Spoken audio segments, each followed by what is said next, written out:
One everybody, welcome to Chat Bout, where we dive into the stories that shape our community. I'm your host, Miss T, and today we're exploring the incredible journey of the Windrush Generation. Una buckle up because we're about to take a ride through history.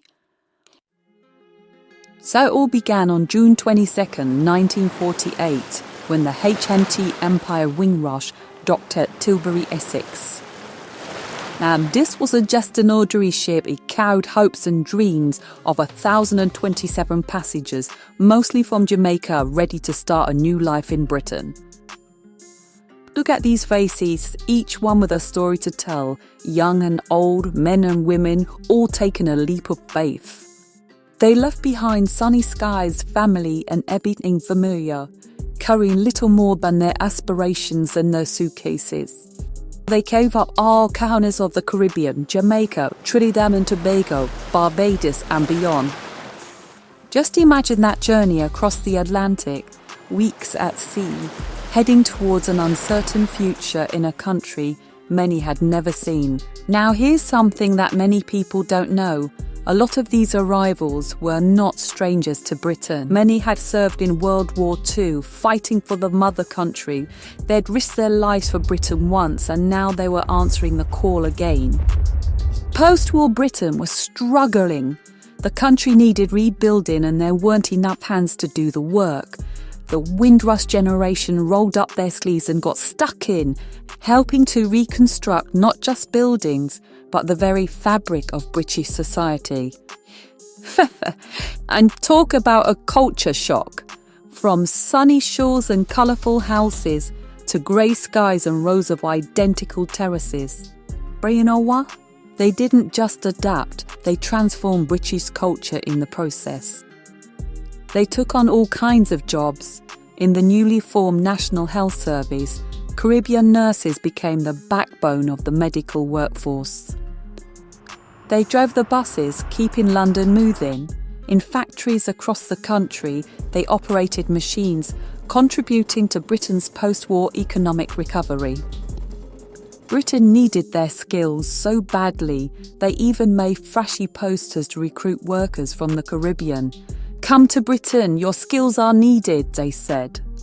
The reality wasn't always as rosy as those posters painted it.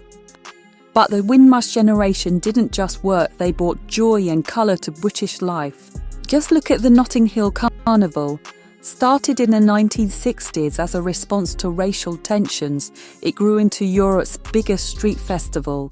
Now that's what I call turning lemons into lemonade. The arrival of the Windrush Generation was big news. Headlines talked about labour shortages being filled, but between the lines you can read the stories of a country coming to terms with its changing identity. "Dear Mama, the London is so different from home. The weather is cold and the food is interesting, but I'm making friends and there's opportunity here. I'll miss your bird." You imagine how it felt writing these letters. And let's not forget the food. The Windrush Generation spiced up British cuisine quite literally. They introduced new flavours, new ingredients. Soon you could find saltfish and ackee right next to the fish and chip shop. They also revolutionised British music. Artists like Millie Small with her hit My Boy Lollipop and Eddie Grant brought Caribbean rhythms to British charts. They paved the way for future genres like lovers rock and UK garage. But the Windrush story isn't all celebrations. In 2017, a scandal erupted that shook the nation to its core. Many who had lived in the UK for decades, who had built lives, raised families and contributed to society, were suddenly treated as illegal immigrants, somewhat even deported. The root of the problem? Many arrived as children on their parents' passports and were never given proper documentation.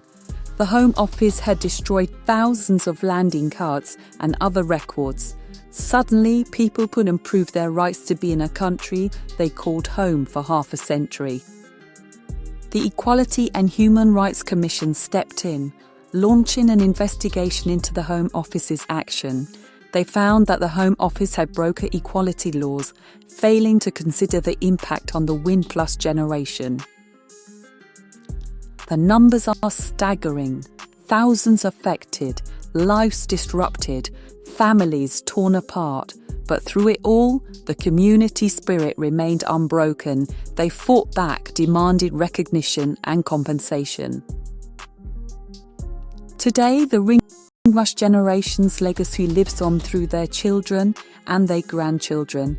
Their doctors, their lawyers, artists, politicians, all part of the rich tapestry of the British society. They came, they saw, they conquered, not with weapons, but with hard work, cultural richness, and an unwavering spirit. Their stories teach us about the power of community, the strength found in diversity, and the ongoing fight for justice and equality. It reminds us that history isn't just something in books. It's alive in our streets, our music, our food, and our people. So let's keep chatting, keep learning, and keep celebrating this remarkable legacy. Until next time, good people, this is Miss T signing off for Chat Bout. Remember, we all have a part to play in shaping our community's story.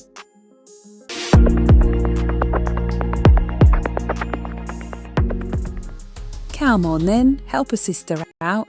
If you like this content and want to see more, don't forget to subscribe, like, and leave a comment below and tell us what kind of subjects you want us to cover. Blessed.